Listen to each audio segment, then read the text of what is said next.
আমি এখন কমপ্লিট মাছ রান্না বানাবো। মাছটা ভাজা হচ্ছে একটা।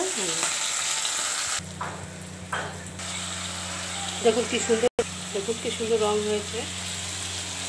দেখুন আমি আজকে কমপ্লিট মাছ আমি রান্না করছি।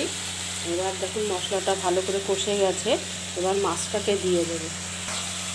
মাছটাকে দিয়ে দিচ্ছি।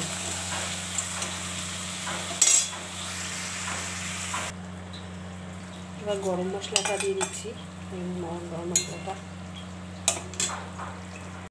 নামিয়ে দিচ্ছি। হয়ে গেছে মাছটাই, কমপ্লিট মাছটা নামিয়ে দিচ্ছি।